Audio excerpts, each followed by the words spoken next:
Les groupes d'entraide mutuelle sont bien plus que de simples associations. Ce sont des espaces créés par et pour des personnes concernées par un trouble psychique. Ancrés au cœur de la cité, ces GEM favorisent la participation sociale, l'échange et le lien.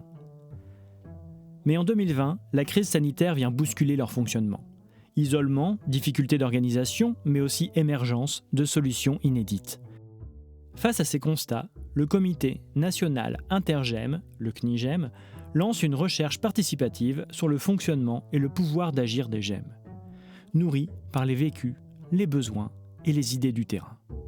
Nous, ce qui nous intéressait avant tout, c'est de pouvoir avoir un travail très collaboratif et d'avoir des remontées de terrain qui nous permettent de garder la temporalité des groupes d'entraide mutuelle.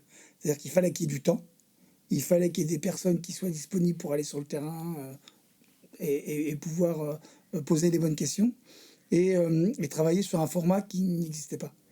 Donc on s'est dit, le fait d'analyser tout ça, ça va nous permettre de nous dire quels sont les dysfonctionnements et comment on peut y remédier.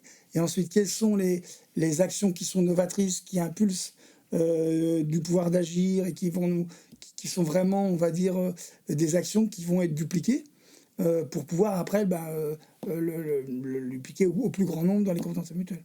Cette recherche, elle s'est déroulée en 2 phases. Une première phase nationale qui portait sur ce qui s'était passé pendant la crise sanitaire, à la fois les situations difficiles, mais aussi tout le génie d'entraide mutuelle qu'avaient développé les GEM. Et elle s'est structurée, cette première phase s'est structurée avec 3 questionnaires.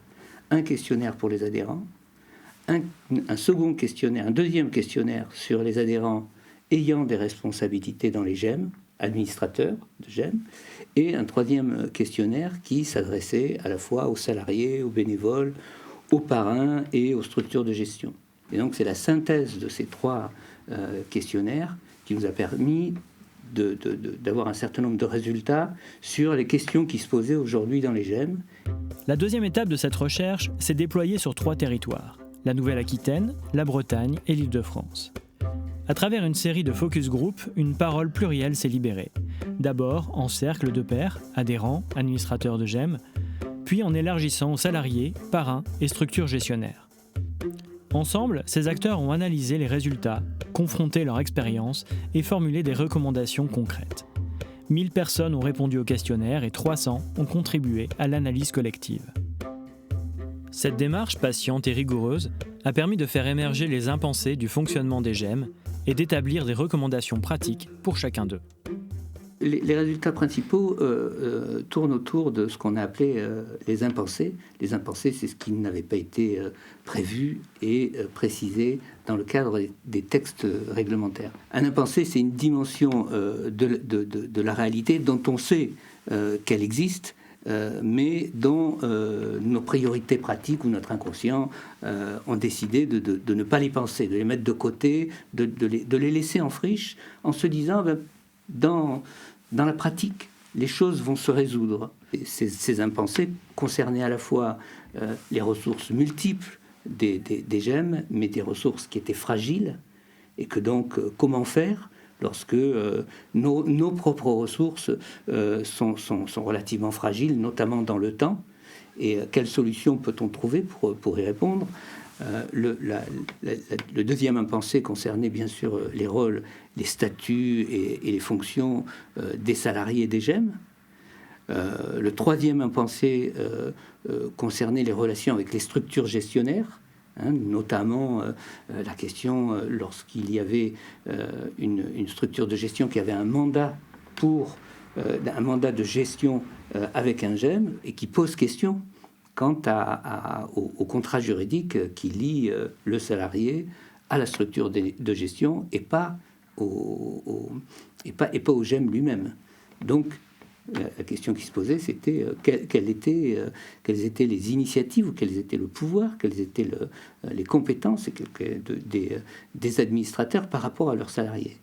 Et puis, les 2 autres impensés concernaient la relation avec les parrains, qui a évolué en 20 ans, bien sûr, et les relations avec la ville, c'est-à-dire comment s'inscrit-on sur un territoire, quelles sont les relations que l'on crée avec les forces vives du territoire, comment sommes-nous acceptés et reconnus comme une des forces vives du territoire. Et là, c'était très important et très intéressant de faire en sorte que beaucoup de terrains puissent croiser leur expérience. Donc cette étude, pour nous, elle a été très importante parce qu'elle a respecté l'esprit des groupes d'entraide mutuelle.